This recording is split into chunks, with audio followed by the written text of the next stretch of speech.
Okay, let's continue our discussion. So the last video, sabi doon na Alex Albano invested or deposited 3 million sa bank account in the name of Cybertech. Okay, now let's try to establish a separation of the personality of Alex Albano. We know Alex Albano is the owner of the Cybertech. However,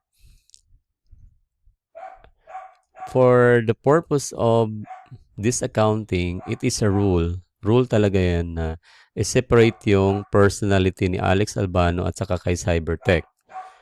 Now, this 3 million galing kay Alex Albano, although siya yung may-ari. But that 3 million is coming from the personal pocket of Alex Albano. Okay, so from his personal pocket, ita-transfer yan doon sa pocket ni Cybertech. So, yun yung kanyang punan doon. Pero, again, this one is under the business bank na siya. Kasi ang may-ari ng bangko na yan ay si Cybertech. Okay, so that's how it is separated. So, this 3 million is no longer owned by Alex Albano, but it's owned by Cybertech. So, to make an account, to record that using the equation, ganito lang yung mangyayari dito. Mayroon tayong assets dito, mayroon tayong owner's equity dito. Our assets is represented by the cash. We are recording here sa side ni Cybertech. Cybertech ito na record. So, kay Cybertech na record, may nag-in or may pumasok na 3 million assets. November 1, 2023. So, that's the transaction letter A. Worth 3 million. Ngayon, yung 3 million ay galing kay Albano. Yung 3 million na cash ni Cybertech ay galing kay Albano. It must be identified kung saan yan galing doon sa record ni Cybertech.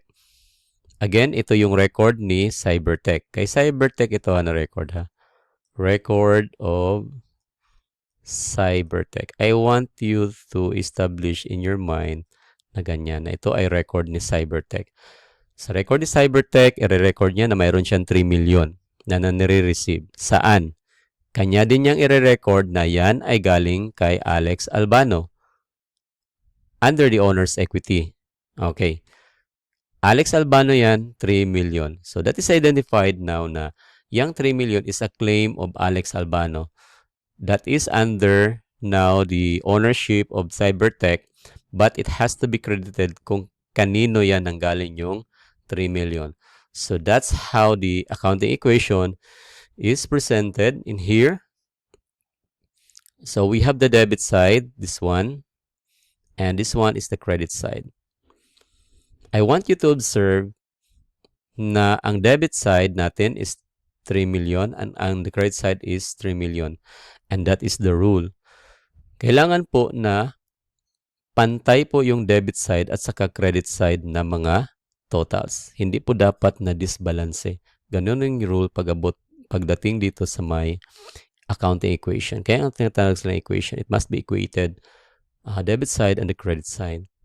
So that's the first transactions that we have in this illustration. Okay. Now, in transaction B, nagkaroon ng land acquisition. The worth of the land is 1 million. Okay. Para doon sa kanyang pwesto sa IT Park. Okay. Para lagyan ng future building site. Okay, so ngayon, nag-rent lang muna siya ng space kay PESA under registered. So the second phase of the land, customize the office and warehouse to purchase for the land. So future yon. So bumili muna siya ng land ngayon na worth 1 million. So the effect of the accounting equation is the purchase of the land is an asset exchange kasi you use the cash 1M in order to buy land 1M. Yung value ng land dito ay tumaas ng 1 million samantala yung cash mo ay nag-decrease ng 1 million. All in all, the total of the asset is ganun pa rin kasi asset silang dalawa. Okay, by the way, the land is another form of asset. let us try to educate ourselves here gradually kasi i-orient muna natin yung sarili natin na ano yung mga item na under sa assets, ano yung mga items na under sa liabilities at saka sa equity. Anyway, ipakilala naman yan as we go on. But let's try to focus on that way, equation. And on the equation, sa mga business transaction, mayroon pong mangyayari na mga asset conversion. Yung cash ay nagiging land kasi binili ng Cybertech yung land using the cash, of course. So, the 1 million is an asset. It is used to acquire another asset. So, we call that one as an asset exchange. In effect, okay? But in here, again, there's no but. Ito yung equation dito. So, ngayon, mangyari dito, as you can see, the asset is on the debit side. The owner's equity is on the credit side. The transaction is just a changes in cash, nagiging land. It's within lang sa debit side. Okay? Debit side only is the affected area. Okay. But again, if we try to test after the transaction, ang debit side ay 3 million pa rin. Ganon din yung credit side, 3 million. So there's no violation after the transaction. Once that the transaction was recorded, ganon pa rin yung nangyari ng equation, pantay pa rin ang debit at saka yung credit side. Okay, so that's the effect. So again, let's try to review. Dito, yung una ay nag-invest si Alex Albano pupunta sa kanyang Cybertech. So nagkaroon ng increase in cash and increase also in owner's equity. There's no decrease na nangyari kasi papasok yung yung cash na ito. Dito ang nangyayari, ginamit yung cash na 1 million para bumili ng lupa. Okay, bumili ng lupa na 1 million. Okay, nag-decrease yung cash natin at nagkaroon tayo ng 1 million na worth na land. So, if you try to investigate both sides, again, ang nangyayari lang, ang nagkaroon lang ng transaction is yung sa debit side. Ang ating cash ay bumaba sa 2 million kasi nga ginamit yung 1 million. Ang land natin ay tumaas ng 1 million.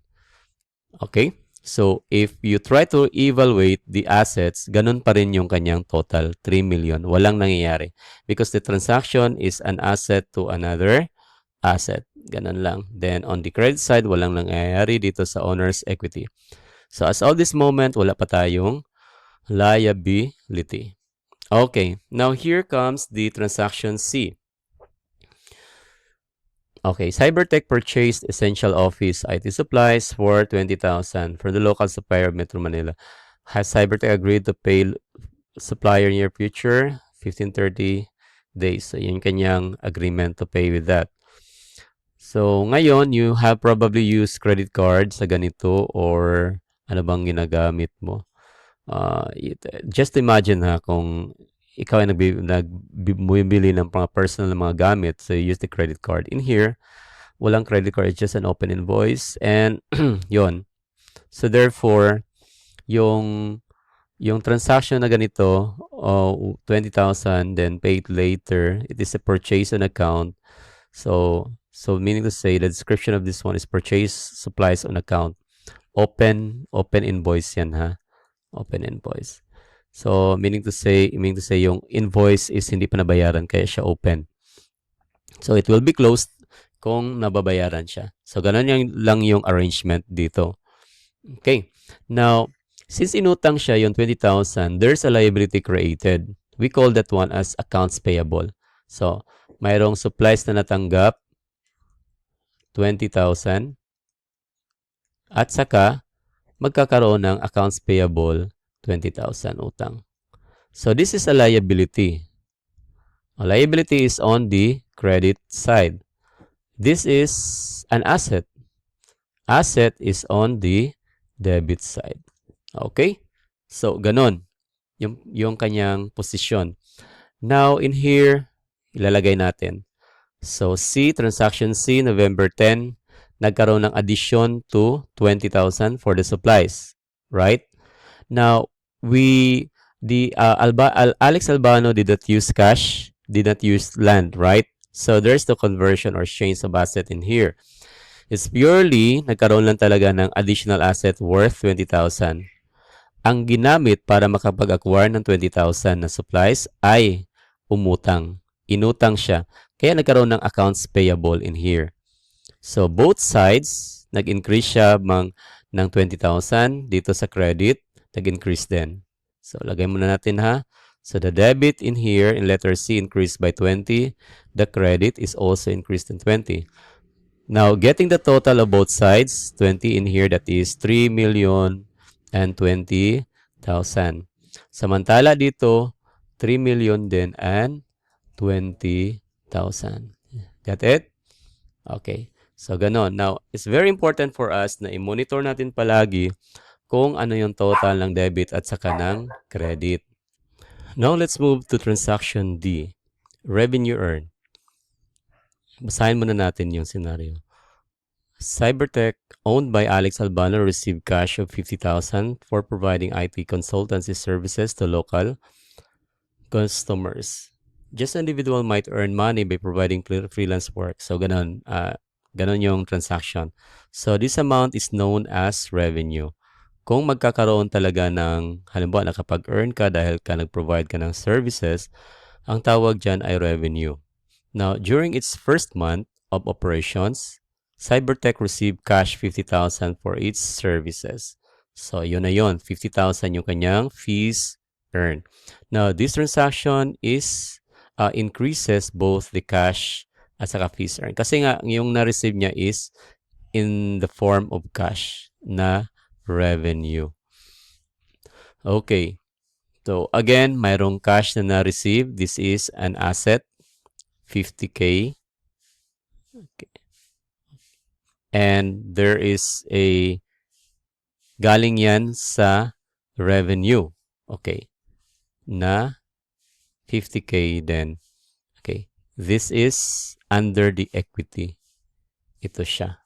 Okay. Lahat ng revenue ay magre-report yan patungong owner's equity. So, ganun yung nature ng flow of the information of the reporting. Okay. Ngayon, ilalagay natin siya. So, si cash, ilalagay natin siya dito kay asset na side. That's worth 50,000. So, ito na yon. Okay. And on the other side, ilalagay natin si 50,000 as fees earned dito, under kay owner's equity. Now, both of the sides are increasing by 50,000. The side debit assets is increased by 50, and again, on the credit sides, particularly on the owner's equity, particularly the fees earned, is increased by 50,000. Now, let's try to calculate on the debit side if the debit side is equal to the credit side. So, 250 to 070, so that is 3070,000.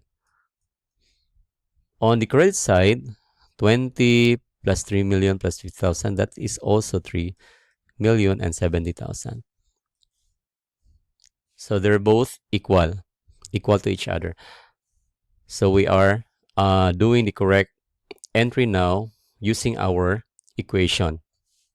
Now, I want you here to be oriented with the revenue terminology. So we have the fees earned, we have the sales. Usually this is used for the merchandising, and we have the rent revenue for those who are having a rental business of the real properties, and we have also interest revenue.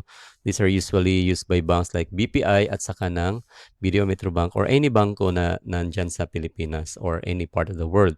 Yun yung kanilang pinaka-source ng revenue, interest. So they call that one as interest revenue. Now let's jump to another. Okay, since malapit ng 15 minutes, now let's jump out. Let's stay in here. Let's end the video in here. So bago tayo mag-proceed sa another video to continue our discussion. Now I would like again, if you have if you want a hard copy pagdating dito sa ating materials, you can visit our office using this QR code. Nandyan lang yan sa Ruas Avenue of General Santos City sa Minorca Building. Nandun siya sa second floor, sa taas lang po ng Agdao Cooperative. Agdao Cooperative ay nandyan po sa first floor.